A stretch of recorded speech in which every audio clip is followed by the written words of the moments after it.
Support comes from the Virginia Living Museum. I'm Jessica Azura, Senior Director of Guest Engagement, welcoming you to experience the wonder of Virginia's native birds, mammals, marine life, and reptiles, all with a focus on education and conservation. More at thevlm.org.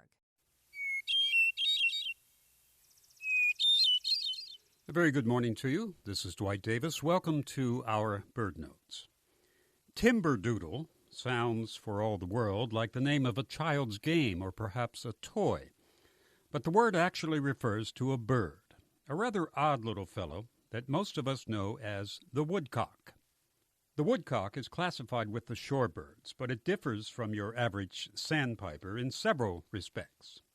Chunky is the word usually applied to the woodcock, a plump-looking brown bird about 11 inches long, with a short neck, short legs, a short tail, but a disproportionately large bill, some 2.5 inches long.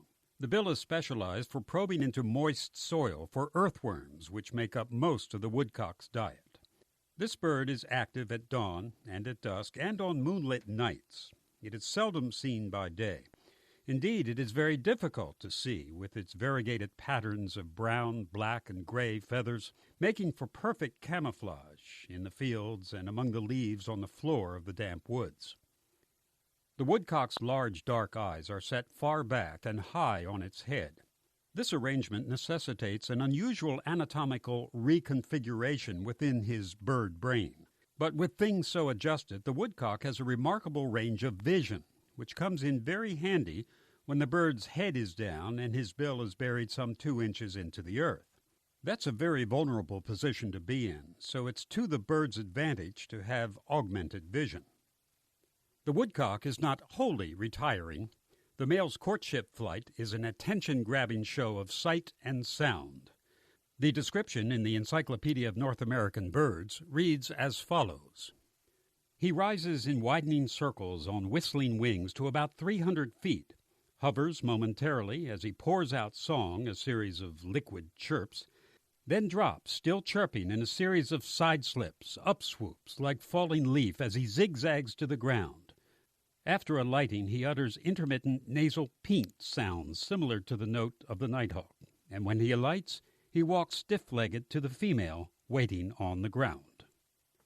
You heard there mention of the whistling wings. That's the twittering sound that the modified veins of the primary wing feathers make when the woodcock is on the wing.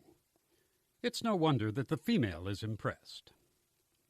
The name Timberdoodle for the woodcock, by the way, is used by hunters, rather like the colloquial names they use for ducks. The woodcock is hunted extensively in Virginia. The birds migrate, but there's always a population in the Old Dominion, and hunters find them a challenge. They burst out of their cover with a startling noise and then fly off in zigzag fashion, putting trees between themselves and the fellow with the gun. The call of the woodcock is very unassuming and unmusical.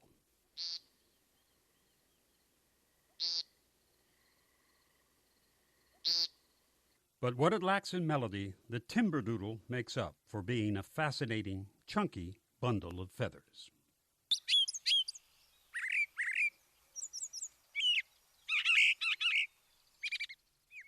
Support comes from the Virginia Living Museum. I'm Jessica Azura, Senior Director of Guest Engagement, welcoming you to experience the wonder of Virginia's native birds, mammals, marine life, and reptiles, all with a focus on education and conservation. More at thevlm.org.